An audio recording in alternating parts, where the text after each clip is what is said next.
Jurassic Park is a franchise with a lot of lore. In the past, I've done huge deep dives in the canon, and I actually have a bunch of playlists on the channel you can go over with non-canon things from the 90s, like the Return to Jurassic Park series, and even Trespasser that are super fun to talk about. But for today's video, I wanted to focus on the movies themselves, and what are the top 10 unexplained things and most mysterious parts of the Jurassic Park films? And are there answers to these questions that have puzzled audiences for years?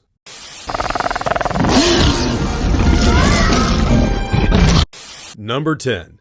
How did the T-Rex get inside of the visitor center? So starting things off, I wanted to go back to the original Jurassic Park and talk about a scene that has confused people for years. Steven Spielberg's answer as to how the T-Rex got into the building to kill the raptors at the end of the movie is that it, quote, entered into the shot through the top of the frame, which is a kind of funny answer, but not really getting us anywhere. Now, if you pay close attention to the scene in question, it looks like the T-Rex actually walked in through an incomplete wall. Now, how nobody heard the dinosaur walking up to them after it was already established how loud the thing is can be a totally different question, but there actually are good theories out there to the whole impact tremors thing, from their stomping being something of a behavioral trait and not an actual explanation for something that happens every single time they step forward. Now, with all of that being said, there's still an entire urban legend surrounding the ending of Jurassic Park where people claim that they've seen a deleted scene in theaters back in 1993 where the T-Rex bursts its head through the wall, kind of like the cover for the VHS box of The Lost World, but there is literally like zero evidence of that ever being a deleted scene at all. So the answer really is the dinosaur just kind of walked through the incomplete wall in the visitor center and caught the raptor midair, which leads us to our next entry.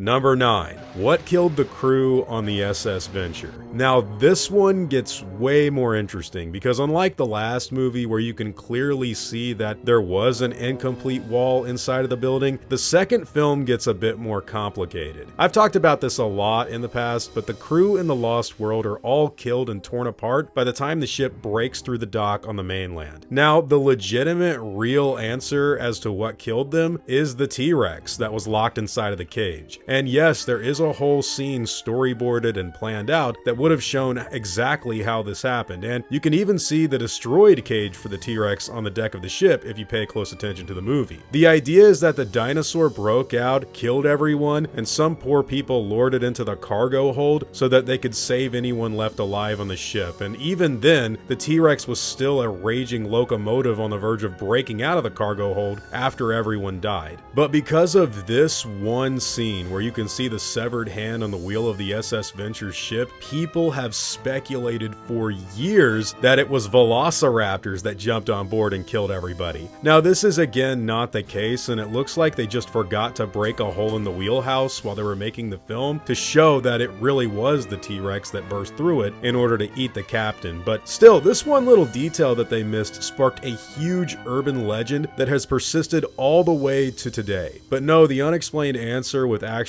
evidence really is that it's just supposed to be the T-Rex, bro. Nothing more, nothing less. What happened to them? Now that leads us to number 8. What killed the crew of the dinosaur boat from Jurassic Park 3? Now here's where things get even more speculative, because in Jurassic Park 3, after the crew of the dinosaur enter the fog, everyone is killed like super quick while the boat is still left pretty intact. Now in the original shooting script for the movie, this was supposed to get revealed as the Pteranodons, which explains why they were able to kill the crew and just fly away and leave the boat unharmed. But in the final movie, we're led to believe that all of the Pteranodons have been locked in the cage since the fall of Isla Sorna. So the answer in the script kind of makes no sense. But there is another animal that fits that category nicely, and Spinosaurus is one of the most popular answers to this question. But I will admit, even after seeing Jurassic World Rebirth, part of me wonders if it could have just been the Pteranodons from The Lost World, which were a different breed and totally free and flying around at the end of the second movie. Unlike the last two entries on this list, there's actually not a real answer here, even though it was in the script. It kind of can't be that in the finished movie, and it's still up for debate, which leads us to this unexplained part of Jurassic Park 3 as well.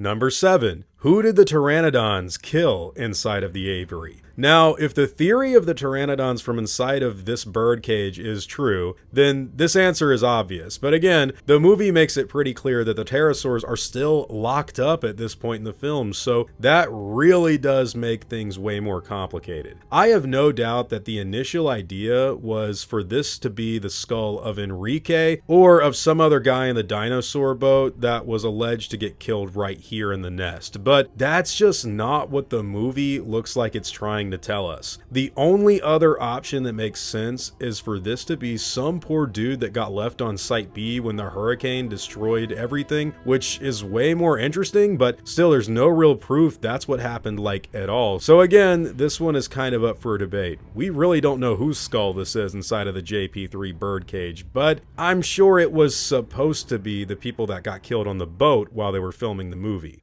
But yes, I can do it. Well then do it. Thank you. Number 6. What happened to the Indoraptor eggs in Jurassic World Fallen Kingdom? Now this one is actually way more serious in the grand scheme of things because the Indoraptor eggs that were ready for the second generation of the species just kind of disappear after this movie. The whole point of the story was for Dr. Wu and Mills to clone a new animal that would obey commands, and these eggs just kind of don't show up in Dominion or Rebirth like at all. Now that's more than likely because of the bad reception a lot of the hybrid dinosaurs have gotten in the movies, but it still kind of leaves a big, massive plot point that has just disappeared without a trace. Personally, I wouldn't mind seeing this brought up again because there's literally a ton of possibilities for a full-on Indoraptor pack out there in the wild, but no, it's really a forgotten plot point that is just abandoned as of right now. So the eggs for the next generation of Indoraptor were taken after the second Jurassic World movie, and we have no idea what happened to them. The first generation came from Sorna. Most of the newborn dinosaurs are here too. Number 5. When did Biosyn start stealing dinosaurs from Isla Sorna? Now this one is pretty serious too, and it's one that I don't really see anyone talking about at all, so after Jurassic Park 3, we literally never see Site B again. I'll talk more about that later, but for some reason, Dominion tells us that Biosyn has been taking dinosaurs off of the island even though it's been a restricted area and classified as protected ever since 1997. Now, there is literally no explanation as to how or when they did this, but Ramsey Cole pretty much just tells Dr. Grant Sattler straight away that they took dinosaurs from the island or someone bartered a deal to take them sometime in the past. Now, how Biosyn, which was a rival company that was involved in the fall of the original Jurassic Park, accomplished any of that, I have like no idea, and I don't think it's ever even been explained elsewhere either. But at some point in time, the company just went to Site B, took a whole bunch of dinosaurs, and just bounced. In the lore of the franchise, that is a super difficult thing to accomplish, but from what Dominion says, it just seemed to have happened. How, why, and when is anyone's guess, but that alone could be its own separate movie.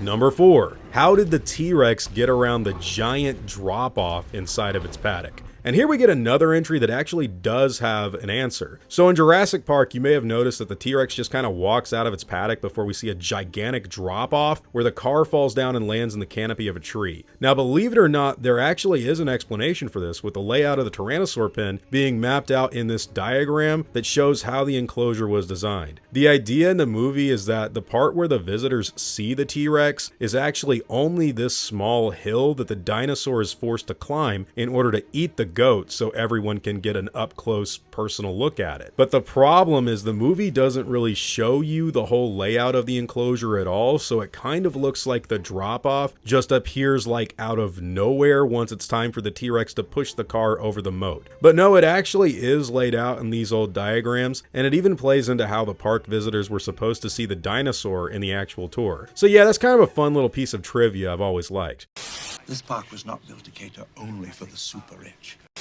Number 3. What happened to all of the other Jurassic Parks? Now this one is again pretty significant to the overall lore. So in Jurassic Park, Hammond tells us that he's actually preparing to open up pretty soon, and in the lunch scene, there's a ton of charts for the park's success and future Jurassic Parks that are going to open up all around the world. We even see one of these parks, which is an older model that was abandoned in the 1980s, show up in the Lost World. But what about all of the other places they wanted to open up Jurassic Park to the public? Well, there's actually never been a real sighting of these places or even a mention of them in anything outside of the second movie, which is kind of weird because a lot of us thought that Site C, or the Isle of Saint Hubert from Jurassic World Rebirth, would have been one of those places, but there's nothing in the movie to actually tell us that it's one of the abandoned resorts at all. Jurassic World was restricted to just Isla Nublar, probably as a safety protocol in case anything got off of the island, but all of the other theme parks don't show up in the sequels anywhere, which leaves a big question by fans being asked, well, where are they? And will we ever see the ruins of an old school era Jurassic Park ever again? And speaking of things we haven't seen in a while, yes! Number 2, what happened to Lex and Tim? Now this one is pretty big because Hammond's family played a big role in running InGen in the first couple of Jurassic Park movies, and even an old comic series. So after John and his nephew Peter Ludlow died in 1997, we don't get to see Lex and Tim at all. In fact, we don't even know who their parents are or really what they did with their heritage after The Lost World ends. As far as we know, both of them just kind of stayed away from InGen and Jurassic World and just lived normal, happy lives, but that is like a demonstrably silly thing to expect, especially in narrative storytelling. Like, these people just go away even though they played a massive role in not just Jurassic Park, but like their family played a big role in creating Jurassic Park. Would you just pretend that your heritage doesn't exist? Like, what? Tim Murphy was on the way to becoming another Alan Grant, and Lex definitely would not have had positive things to say about a bunch of Metosauruses running around and eating people on the mainland. So where are they? Did they inherit anything from their grandfather? Did they get written out of the will? Like, did they act as board members for Jurassic World? Did they not talk to Dr. Grant, Sattler, or Malcolm ever again? I know they talked to Malcolm at least one time because it's in the Lost World. Like, why haven't we seen them in all these years? And how did Jurassic World even get open to the public? And we don't even have a news interview of them talking about what they think about everything. That has just never been explained or explored like at all. It's like they're just gone, and that's really weird in my opinion. Now, that leads us to this last one, and it's one that people have been talking about for years, and also one that a lot of you were probably thinking about as soon as you clicked on this video. So let's go ahead and talk about it. Life will find a way.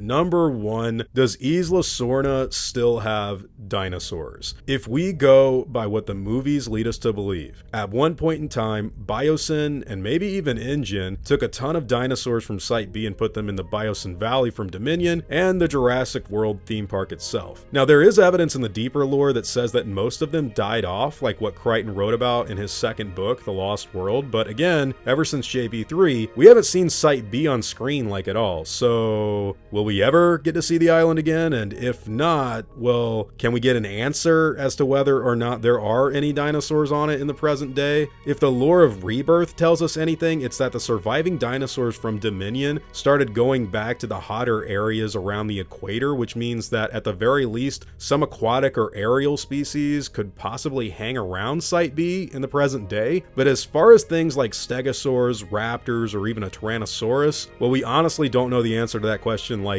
at all. My best guess is that it has to have dinosaurs on it. The island was restricted, it was declared a biological preserve, it at the very least should have like a compy running around eating flies or something, but truthfully, the whole Jurassic World side of the franchise has treated Site B as like this very hush-hush, don't talk about it thing, and I have no idea why. People in Fallen Kingdom seem to believe it's devoid of life, which does match up to the wider lore on the websites, and in Jurassic World Dominion, they straight up say people took things off of the island years ago, so I don't don't know. Maybe someday we will get to see the island again, and at the very least an explanation as to what happened to the dinosaurs on it. I mean, we just watched Jurassic World Rebirth. There's an entire Site C out there that had a bunch of dinosaurs on it nobody knew about for the last 30-something years. And even if you just date that movie back to the time of Jurassic World, that's still a long time. Like, the people in Fallen Kingdom or Dominion should have been like, hey, you know, there's actually like this other place we could go get dinosaurs called Site C. But no, and that just leaves a lot of questions for Site B, like what's going on there? In the actual movies themselves, we do not have anything to really talk about except for the fact that people took dinosaurs from that island and everyone else seems to believe they're kind of nothing else left there. Maybe there's dinosaurs over there and maybe not. Either way, I would love to at the very least see a movie that goes to Site B, if not for the whole duration, to just look at things on the island like the destroyed RV, maybe the area like the game trail or the destroyed stuff from the high hide. I don't care, man. Lost World is cool.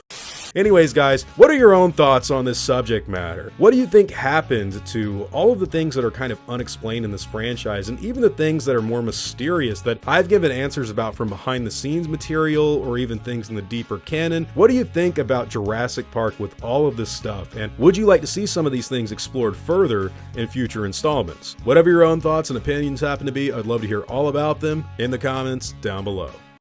Now, before I go, I want to thank everyone that's helped me build my channel over the years. I'd also like to thank every one of you guys who've watched my stuff. You've all been extremely cool to me. If you enjoyed the video, I'd appreciate a like and hope that you'll consider subscribing. God bless you all. Christ is King. See you guys in the next video, and as always, take it easy.